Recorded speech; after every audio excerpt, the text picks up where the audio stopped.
최근 엔비디아가 약 28조 원이라는 천문학적인 자금을 움직이며 아주 조용한 행보를 보이고 있습니다. 보통은 새로운 GPU를 발표하며 떠들썩했을 텐데 이번엔 다릅니다. 이 막대한 돈 도대체 어디로 흘러 들어갔을까요? 놀랍게도 그 자금의 일부는 한때 반도체 제국이라 불렸던 경쟁자 인텔로 향했습니다. 무려 50억 달러, 우리 돈으로 약 6조 5천억 원 규모의 지분을 직접 사들인 겁니다. 경쟁사의 주식을 왜 샀을까요? 단순히 주가가 싸져서 투자 목적으로 샀을까요? 그렇게 보기엔 액수가 너무 크죠. 전문가들은 엔비디아가 인텔의 파운드리, 즉 생산시설과 특허권의 영향력을 행사하려는 포석으로 보고 있습니다. 그런데 인텔 투자는 빙산의 일각입니다. 전체 28조 원 중 나머지 20조 원이 넘는 돈은 어디에 쓰였을까요?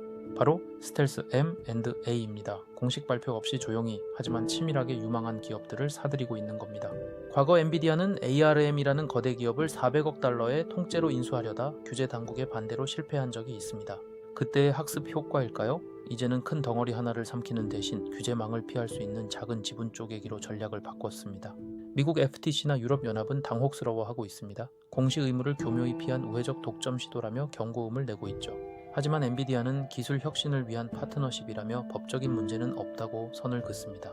그렇다면 이 스텔스 쇼핑 장바구니엔 무엇이 담겼을까요? 단순히 칩 만드는 회사들이 아닙니다. 주목할 건 LPU 기술 기업들입니다. 거대 언어 모델의 추론 속도를 기존보다 최대 10배 이상 높여주는 핵심 기술이죠.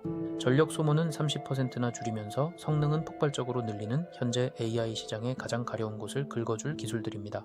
이건 무엇을 의미할까요? 엔비디아가 이제 GPU 판매상에서 AI 연산의 모든 것을 통제하는 기업으로 진화하고 있다는 뜻입니다.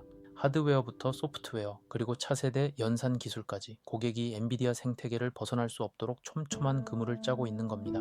이 거대한 그물망은 태평양 건너 우리 기업들에게도 당장 위협이 되고 있습니다. 국내 팹리스 스타트업들은 비명에 가까운 우려를 쏟아냅니다. 엔비디아가 다 해버리면 우린 설 자리가 없다는 거죠. 더 큰 문제는 삼성전자와 SK하이닉스 같은 대형 제조사들입니다. 엔비디아의 이 큰 그림 속에서 과연 어떤 위치에 서게 될까요?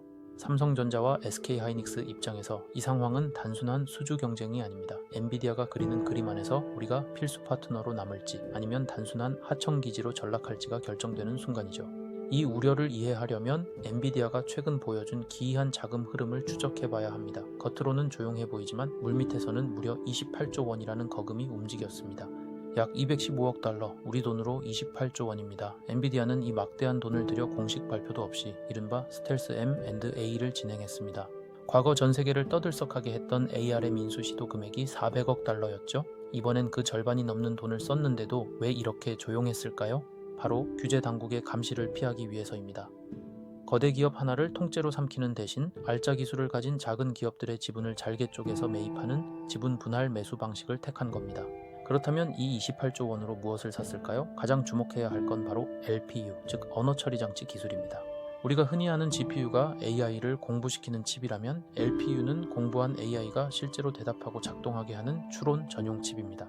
엔비디아가 인수한 기술은 이 추론 속도를 기존보다 최대 10배 빠르게, 전력 소모는 30%나 줄여줍니다. 이게 왜 무서운 일일까요? 경쟁사들이 파고들 틈을 원천 봉쇄해버리기 때문입니다. 엔비디아 칩은 비싸고 전기를 많이 먹으니 추론용 칩은 우리가 만들자고 했던 팹리스 스타트업들의 논리가 한순간에 무너지는 거죠. 국내 팹리스 업계에서 비명이 터져 나오는 이유도 여기 있습니다. 설계부터 추론까지 엔비디아가 다 해버리면 후발주자가 들어갈 틈새 시장 자체가 사라지기 때문입니다. 엔비디아의 포식은 여기서 멈추지 않습니다. 최근에는 경쟁사였던 인텔의 주식 50억 달러어치를 매입하며 시장을 또 한 번 놀라게 했습니다. 한때 반도체 제국이었던 인텔의 지분을 왜 샀을까요? 단순히 주가가 싸서 투자한 걸까요? 저희는 이걸 생산기지의 보험으로 해석합니다. 엔비디아는 현재 TSMC의 생산을 전적으로 의존하고 있습니다. 하지만 지정학적 리스크가 커지면서 미국 본토의 공장이 있는 인텔을 대안으로 확보해두려는 겁니다. 인텔 입장에서도 나쁘지 않습니다. 당장 현금이 부족한 상황에서 엔비디아의 자금은 산소호흡기나 다름없으니까요. 적과의 동침이 시작된 셈이죠. 문제는 이 적과의 동침이 삼성전자에게는 악몽이 될 수 있다는 점입니다. 삼성은 엔비디아의 제2 파운드리 자리를 간절히 원했기 때문입니다. 엔비디아가 인텔 파운드리를 키워준다면 삼성전자가 기대했던 수주 물량은 그만큼 줄어들거나 협상력이 약해질 수밖에 없습니다. 여기에 더해 일론 머스크의 xAI와 맺고 있는 밀월 관계도 심상치 않습니다. 엔비디아는 그록 기록 같은 AI 모델에 최적화된 칩을 공급하며 생태계를 잠그고 있습니다. 삼성전자가 머스크에게 우리 칩을 써달라고 제안하려 해도 이미 소프트웨어부터 하드웨어까지 엔비디아 표준으로 굳어져 있다면 진입 자체가 불가능해집니다. 결국 엔비디아는 설계, 추론, 생산, 그리고 주요 고객사까지 AI 반도체의 모든 길목을 자신의 색깔로 칠하고 있는 겁니다. 이런 철옹성 전략은 투자자들에겐 환호할 일이지만 생태계의 다른 참여자들에겐 생존을 위협하는 거대한 그늘이 되고 있습니다. 이런 철옹성 전략, 남의 나라 이야기일까요? 당장 발등에 불이 떨어진 건 바로 한국 반도체 업계입니다. 그동안 우리 팹리스 기업들이 노렸던 기회의 땅은 어디였을까요? 바로 학습이 아닌 추론 시장이었습니다. 엔비디아 GPU는 성능은 좋지만 너무 비싸고 전기를 많이 먹는다는 약점이 있었죠. 우리 기업들은 바로 이 틈새를 파고들었습니다. 싸고 효율 좋은 NPU로 승부하겠다는 전략이었는데 엔비디아가 최근 보여준 행보는 이 계산을 완전히 무너뜨리고 있습니다. 엔비디아가 최근 확보한 LPU 기술을 볼까요? 거대 언어 모델 추론 속도를 최대 10배 높이면서도 전력 소모는 30%나 줄였습니다. 약점이라던 효율성마저 엔비디아가 흡수해버린 겁니다. 이렇게 되면 고객사 입장에선 굳이 호환성 걱정하며 다른 칩을 쓸 이유가 사라지죠. 국내 팹리스 대표들 사이에서 이제는 틈새가 없다, 엔비디아 생태계에 종속되는 길밖에 안 보인다는 비명이 나오는 이유입니다. 그렇다면 메모리 반도체 최강자인 삼성전자와 SK하이닉스는 안전할까요? 겉으로는 HBM 주문이 밀려드니 파트너처럼 보입니다.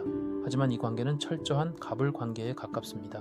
엔비디아는 공급망 안정을 위해 끊임없이 경쟁을 유도하고 있죠. 더 큰 문제는 파운드리, 즉 위탁 생산 분야입니다. 앞서 언급한 인텔 지분 투자가 여기서 묘한 나비 효과를 일으킵니다.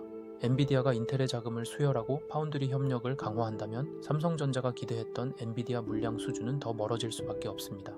심지어 엔비디아는 일론 머스크의 xAI 같은 잠재적 빅바이어들까지 지분 투자로 묶어두고 있습니다. 삼성이 xAI의 칩을 만들어주려 해도 주주인 엔비디아가 우리 표준을 쓰라고 압박하면 그 수주 기회조차 날아가는 겁니다. 이것이 바로 생태계 포위 전략입니다. 단순히 칩을 파는 게 아니라 칩을 사줄 고객사들의 지갑까지 통제하겠다는 뜻이죠. 결국 한국 반도체는 메모리를 납품하는 하청기지로 남느냐, 독자적인 생존력을 갖추느냐의 기로에 서게 된 셈입니다. 과거에는 기술 격차, 즉 초격차만 유지하면 살 수 있었습니다. 하지만 지금은 기술보다 표준을 누가 쥐느냐의 싸움으로 변질되었습니다. 엔비디아가 구축한 이 거대한 성벽 안에서 한국 기업들은 협력하면서도 동시에 칼을 갈아야 하는 아슬아슬한 줄타기를 하고 있습니다. 그렇다면 투자자인 우리는 무엇을 봐야 할까요? 단순히 엔비디아 주가가 오를까만 고민할 때가 아닙니다. 이 독점적 구조가 과연 규제 당국의 칼날을 피할 수 있을지, 그리고 그 과정에서 누가 희생양이 될지를 파악해야 합니다. 화려한 주가 상승 뒤에 가려진 규제의 그림자, 그리고 엔비디아의 진짜 아킬레스건은 무엇인지 마지막으로 짚어보겠습니다. 엔비디아의 독주를 위협하는 첫 번째 변수, 바로 심판의 개입입니다. 미국 FTC와 유럽연합이 엔비디아의 행보를 예의주시하기 시작했습니다. 앞서 언급한 28조 원 규모의 스텔스 M&A가 도화선이 됐습니다. 공식 발표 없이 조용히 진행된 이 투자가 규제 당국의 심기를 건드린 겁니다. 왜 이렇게 조용히 샀을까요? 대형 인수는 즉각적인 독점 금지 조사를 받지만 지분을 쪼개서 야금야금 사들이면 감시망을 피하기 쉽기 때문입니다. 규제 당국은 이를 경쟁 싹 자르기로 보고 있습니다. 잠재적 경쟁자가 될 수 있는 AI 스타트업들을 미리 포섭해 싹을 틔우지 못하게 한다는 의심이죠. 하지만 규제보다 더 무서운 건 고객들의 반란입니다. 구글, 아마존, 마이크로소프트가 결성한 이른바 반판 엔비디아 전선입니다. 이들은 현재 엔비디아의 최대 고객이지만 동시에 가장 강력한 잠재적 경쟁자입니다. 엔비디아 칩이 너무 비싸고 구하기 힘들기 때문이죠. 그래서 이들은 자체 AI 칩 개발에 사활을 걸고 있습니다. 엔비디아 세금을 더 이상 내지 않겠다는 의지입니다. 엔비디아가 인텔 지분을 매입하고 하드웨어 생태계를 장악하려는 것도 바로 이 고객들의 이탈을 막기 위한 방어벽 쌓기인 셈입니다. 특히 인텔 투자는 신의 한 수가 될 수 있습니다. 단순히 기술 협력을 넘어 정치적 방패막이를 얻는 효과가 있기 때문입니다. 미국 정부 입장에서 인텔은 반드시 살려야 할 미국 반도체의 자존심입니다. 엔비디아가 인텔을 돕는 모양새를 취하면 규제 당국도 칼을 휘두르기가 훨씬 까다로워지죠. 게다가 대만 TSMC에 대한 의존도를 낮출 수 있는 보험이기도 합니다. 지정학적 리스크가 터졌을 때 인텔 파운드리는 엔비디아의 유일한 대안이 될 수 있습니다. 그렇다면 이 거대한 판짜기 속에서 우리 기업인 삼성전자와 SK하이닉스는 어떤 위치에 있을까요? SK하이닉스는 HBM 시장에 주도권을 쥐고 있어 당분간 엔비디아와의 동맹이 굳건하겠지만 삼성전자의 상황은 조금 복잡합니다. 엔비디아가 일론 머스크의 xAI와 밀착하고 인텔 파운드리와 협력한다면 삼성전자가 기대했던 파운드리 수주 물량이 증발할 수도 있습니다. 특히 일론 머스크가 개발 중인 AI 칩이 삼성 파운드리가 아닌 엔비디아 인텔 연합으로 넘어가는 시나리오는 최악의 경우입니다. 결국 엔비디아의 전략은 칩 설계부터 생산, 소프트웨어까지 모든 과정을 자신들의 통제에 두는 완전한 수직 계열화를 향하고 있습니다. 이는 한국 반도체 기업들에게 단순 하청업체로 남을 것인가, 대체 불가능한 파트너가 될 것인가 라는 무거운 질문을 던집니다. 투자자 여러분이 보셔야 할 것은 당장의 주가 등락이 아닙니다. 빅테크들이 자체 칩으로 독립에 성공하느냐, 아니면 엔비디아의 생태계에 완전히 갇히느냐 하는 싸움입니다. 이 싸움의 결과에 따라 반도체 시장의 부후가 어디로 쏠릴지 결정될 것입니다. 엔비디아는 지금 그 시간을 벌기 위해 28조 원을 쏟아붓고 있는 겁니다. 화려한 실적 잔치 뒤에서 치열하게 벌어지는 이 생존 게임, 엔비디아는 과연 왕관의 무게를 견뎌낼 수 있을까요? 그 무게를 견디기 위해 꺼내든 의외의 카드가 바로 인텔입니다. 엔비디아는 최근 경쟁사였던 인텔의 지분을 약 6조 5천억 원어치나 매입했죠. 왜 하필 몰락해가는 제국에 투자했을까요? 단순히 주가가 저렴해서일까요? 아닙니다. 이건 철저한 보험이자 방어입니다. 대만 TSMC에 대한 의존도를 낮출 수 있는 미국 내 파운드리 거점을 확보하고 인텔이 가진 방대한 X86 레거시 특허를 공유받기 위한 포석이죠.